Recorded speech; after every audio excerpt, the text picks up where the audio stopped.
جس نے یہ زندگی دی ہے صرف وہی اس قابل ہے کہ یہ اسی کی پسند کے مطابق گزاری جائے. اس کی پسند و ناپسند ہم قرآن مجید میں پڑھ لیتے ہیں اور پڑھتے رہتے ہیں، لیکن جاننا ایک بات ہوتی ہے اور اس کے بعد اسے اپنی زندگی کا حصہ بنانا ایک دوسرا مرحلہ ہوتا ہے. لہذا بہت ضروری ہے کہ ہم جینے کے طریقے بھی سیکھیں اور مرنے کے بھی. جس کو جینا نہ آیا اس کی موت کیسی ہوگی؟ جس کا آغاز ہی اچھا نہیں اس کا انجام کیا اچھا ہوگا؟ انسان کو اللہ نے پیدا کیا ہے، لہٰذا اس کی زندگی کا مقصد بھی اللہ تعالیٰ ہی بتا سکتا ہے. وہی زیادہ حقدار ہے کہ وہ انسان کو بتائے کہ اسے زندگی کیسے بسر کرنا ہے. جب انسان اللہ تعالیٰ کو پہچان جاتا ہے تو اللہ کی ذات اس کی زندگی کا مرکز اور محور بن جاتی ہے. وہ ایک ایسا انسان بن جاتا ہے جس کا جینا اور مرنا اللہ کے احکامات کے مطابق ہو جاتا ہے. اللہ کے لیے مرنے اور جینے کا مطلب یہ ہے کہ انسان کے تمام معاملات میں اللہ کا رنگ نظر آئے. وہ بولتا ہے تو اسے احساس ہوتا ہے کہ اللہ اس کی آواز سن رہا ہے. وہ چلتا ہے تو اس کی چال اللہ کی پسند کے مطابق ہوتی ہے. وہ لوگوں سے معاملہ کرتا ہے تو اسے یہ ڈر رہتا ہے کہ اگر میں نے ظلم کیا یا زیادتی کی تو اللہ مجھ سے ناراض نہ ہو جائے. اس کا لینا دینا جینا مرنا سب کچھ اسی کے لیے ہو جاتا ہے. اس بات پر غور کریں تو پتہ چلتا ہے کہ انسان کی زندگی اللہ کی مرضی کے مطابق اسی وقت ہوتی ہے جب اس کی خواہشات، جذبات، دلچسپیاں، تعلقات، محبت اور نفرت اللہ کے تابع ہو جاتی ہے، اور یہی چیز دنیا اور آخرت میں کامیابی کا ذریعہ بنتی ہے. اگر کوئی شخص اس طریقہ زندگی کو چھوڑ کر زندگی بسر کرنا چاہتا ہے، اپنی خواہشات پر مبنی اور اپنی ہی پسند کی زندگی بسر کرنا چاہتا ہے جو اللہ سبحانہ تعالیٰ کی پسند سے ٹکراتی ہو، تو وہ اللہ سبحانہ تعالیٰ کے ہاں قبول نہیں.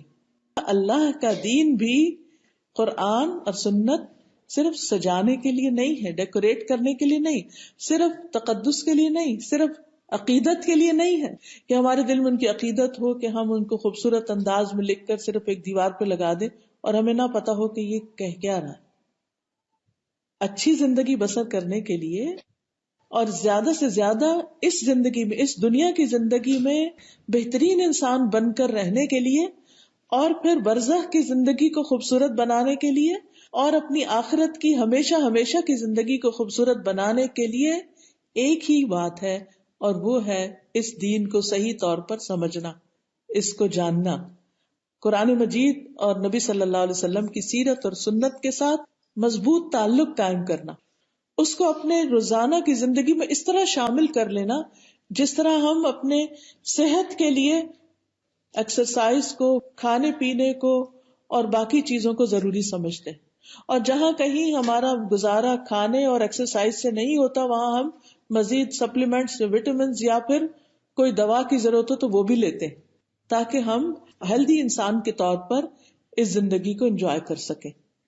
تو اسی طرح اگر ہم آخرت کو انجوائے کرنا چاہتے ہیں اور ایون دنیا کو بھی سکون کے ساتھ بسر کرنا چاہتے ہیں تو ہمارے لیے لازم ہے کہ ہم ان احکامات کو جانیں جو اللہ سبحانہ تعالیٰ نے اپنے بندوں کے لیے اس دنیا میں بھیجے ہیں.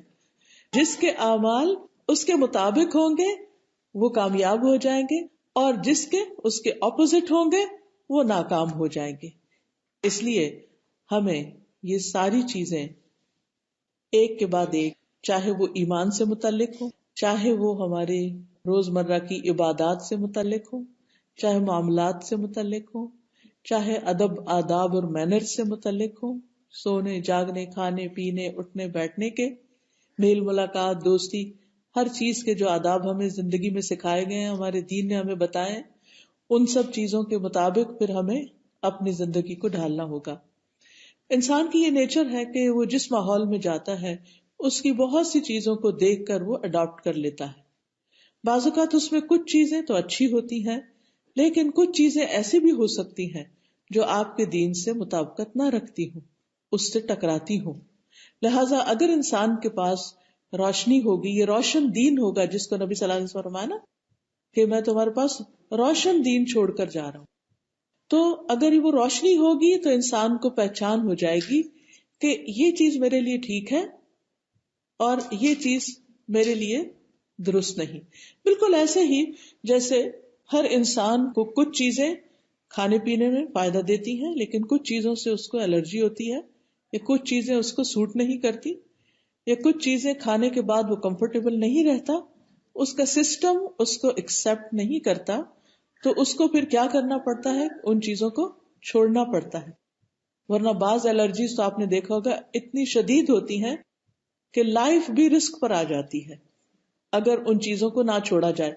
حالانکہ وہی چیزیں دوسرے مزے سے کھا رہے ہوتے ہیں اور انہیں اس سے کوئی بھی تکلیف نہیں ہوتی.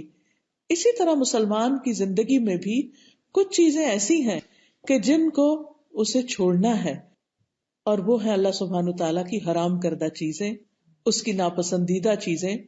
اگر وہ ان کو نہیں چھوڑے گا تو اس کی سکسیس اور آخرت میں اس کی زندگی رسک پر ہوگی اور اسے سخت نقصان ہو سکتا ہے.